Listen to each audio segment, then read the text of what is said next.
Prince Caspian, Chapter 1, The Island.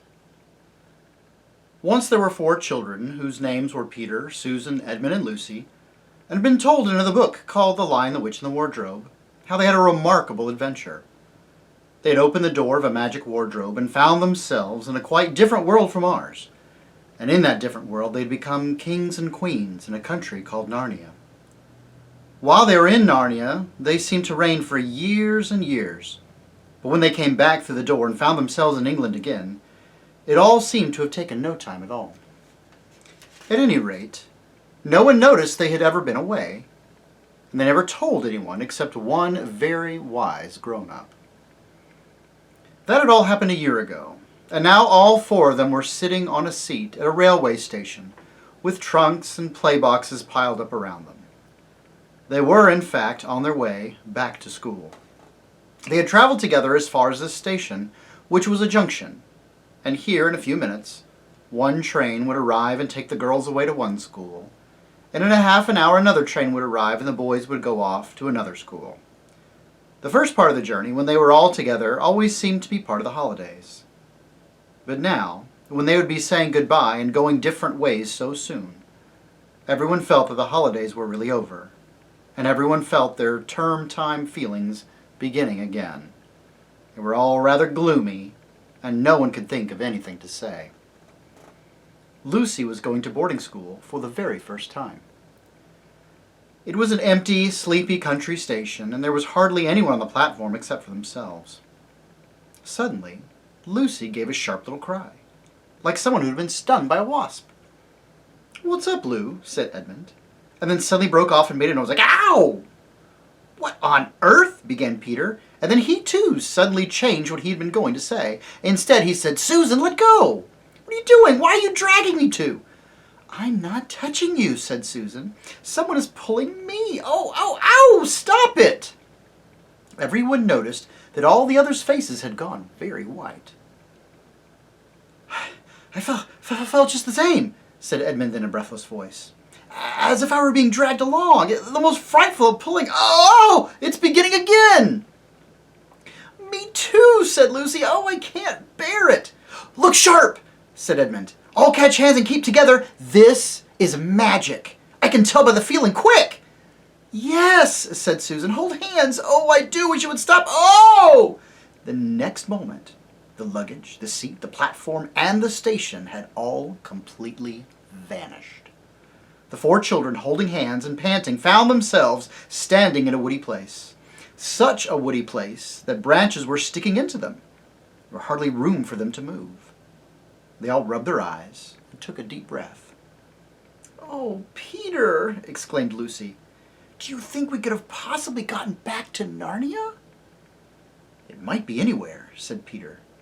"I can't see a yard in all these trees. Let's try to get out in the open, if there is any open." With some difficulty, and with some stings from the nettles and pricks from thorns, they struggled out of the thicket. Then they had another surprise. Everything became much brighter, and after a few steps they found themselves at the edge of a wood, looking down on a sandy beach. A few yards away, a very calm sea was falling on the sand with such tiny ripples that it hardly made any sound. There was no land in sight, no clouds in the sky. The sun was about where it ought to be at 10 o'clock in the morning, and the sea was a dazzling blue. They stood, sniffing in the sea smell. "By Jove," said Peter, "this is good enough." 5 minutes later, everyone was barefooted and wading in the cool, clear water. "This is better than being in a stuffy train on the way back to Latin and French and algebra," said Edmund. And then for quite a long time there was no more talking, only splashing and looking for shrimps and crabs. "All the same," said Susan presently, "I suppose we'll have to make some plans. We shall want something to eat before long." "We've got the sandwiches Mother gave us for the journey," said Edmund. "At least, I've got mine." "Not me," said Lucy. "Mine were in my little bag." "So were mine," said Susan. "Well, mine are in my coat pocket there on the beach," said Peter. "That'll be 2 lunches among 4. This isn't going to be such fun." "At present," said Lucy, "I want something to drink more than something to eat."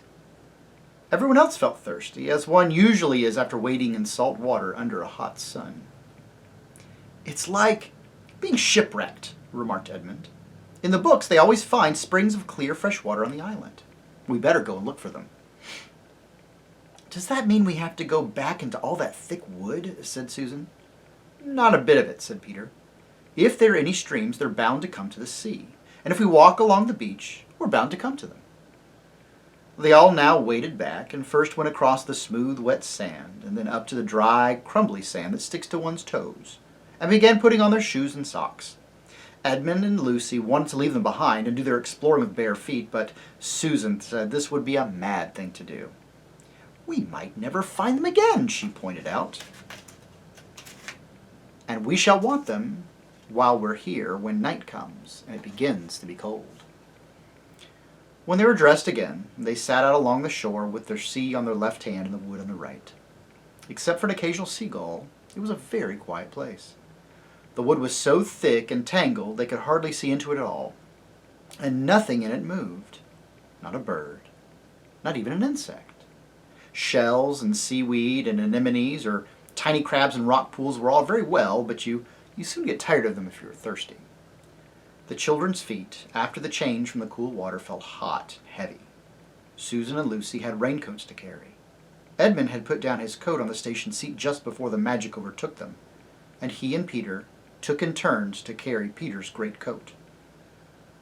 Presently the shore began to curve round to the right. About a quarter of an hour later, after they had crossed a rocky ridge which ran out to a point, it made quite a sharp turn. Their backs were now to the part of the sea which had met them when they first came out of the wood. And now, looking ahead, they could see across the water to another shore, thickly wooded like the one they were exploring. "I wonder, is that an island? Or do we join to it presently?" said Lucy. "Don't know," said Peter, and they all plodded on in silence. The shore they were walking on drew near and near to the opposite shore, and they came round each promontory. The children expected to find a place where the two joined. But in this, they were disappointed. They came to the same rocks which they had to climb from the top, and they could see a fair way ahead. And, "Oh, bother," said Edmund. "It's no good. We shan't be able to get to those other woods at all. We are on an island." It was true. At this point, the channel between them and the opposite coast was only 30 or 40 yards wide, but they could now see that this was its narrowest place. After that, their own coast bent round to the right again, and they could see open sea between it and the mainland. It was obvious that they had already come much more than halfway around the island. "Look," said Lucy suddenly. "What's that?" She pointed to a long, silvery, snake-like thing that lay across the beach. "A stream! A stream!" shouted the others, and tired as they were, they lost no time in clattering down the rocks and racing to the fresh water.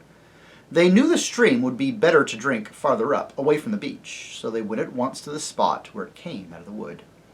The trees were as thick as ever, but the stream had made itself a deep course between high, mossy banks, so that by stooping down you could follow it up in a sort of tunnel of leaves. They dropped on their knees by the first brown, dimply pool and drank and dipped their faces in the water and then dipped their arms up to the elbow. "Now," said Edmund, "what about those sandwiches?" "Oh, hadn't we better save them?" said Susan. We may need them far worse later on."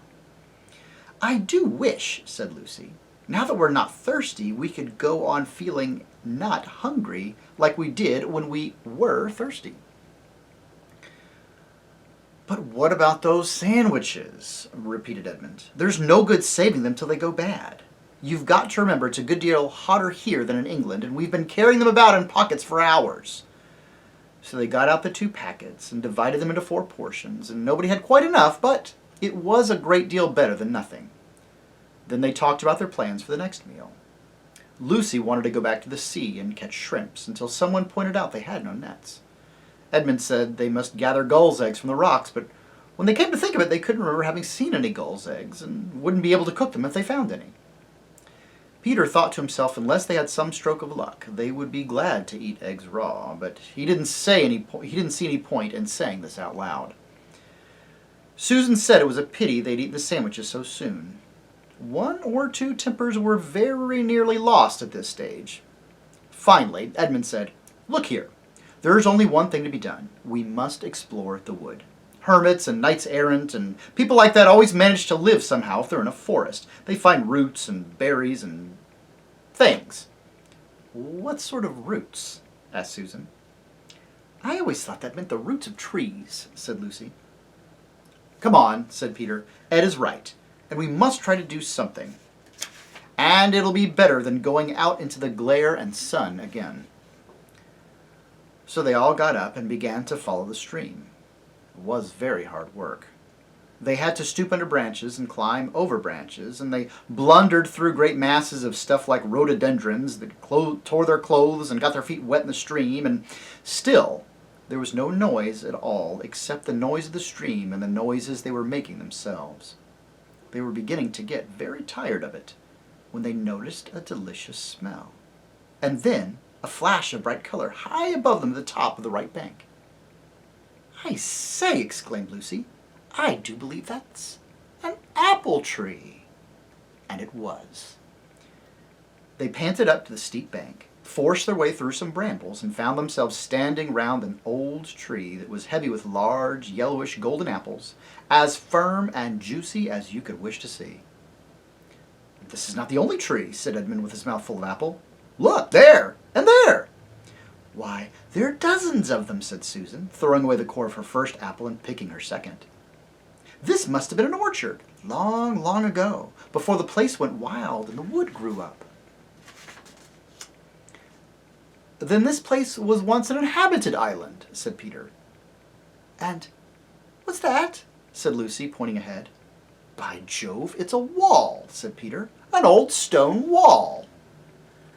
Pressing their way between the laden branches, they reached the wall, and it was very old and broken down in places, with moss and wallflowers growing on it, but it was higher than all but the tallest trees.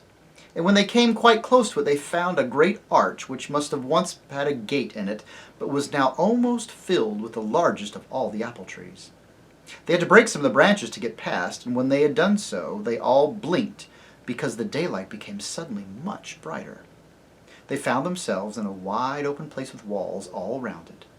In here there were no trees, only level grass and daisies and ivy and gray walls, and it was a bright, secret, quiet place, rather sad, and all four stepped out into the middle of it, glad to be able to straighten their backs and move their limbs freely.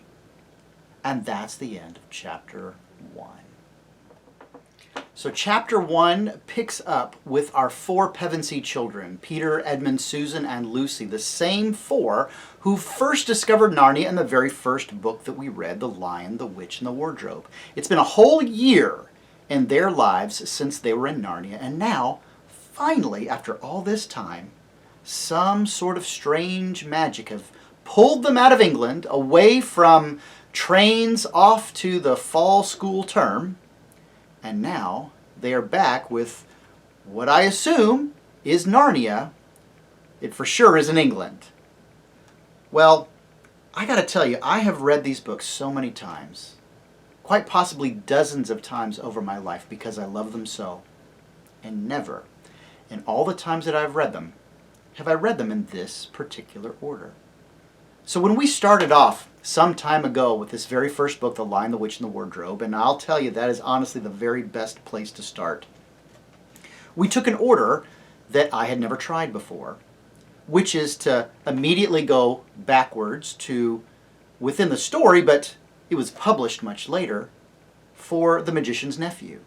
And then, instead of going to Prince Caspian and rejoining with Peter and Edmund and Susan and Lucy, we took a little detour in The Horse and His Boy, a story that was set during that golden age where those same four children were kings and queens in Narnia and had gotten quite older. And so I gotta say, it's kind of fun for me, even though I've read these stories so many times, to have taken this little break We've had 2 books now in between since we have first read The Lion, the Witch, and the Wardrobe, and we saw Peter and Edmund and Susan and Lucy come crashing back out of the wardrobe after years and years and years in Narnia to find no time at all had passed. And now we're picking it up in their own lives 12 months later. And I gotta say, even for somebody who knows these stories so well, it does feel almost like a brand new adventure. So I'm glad we're going to have this adventure together.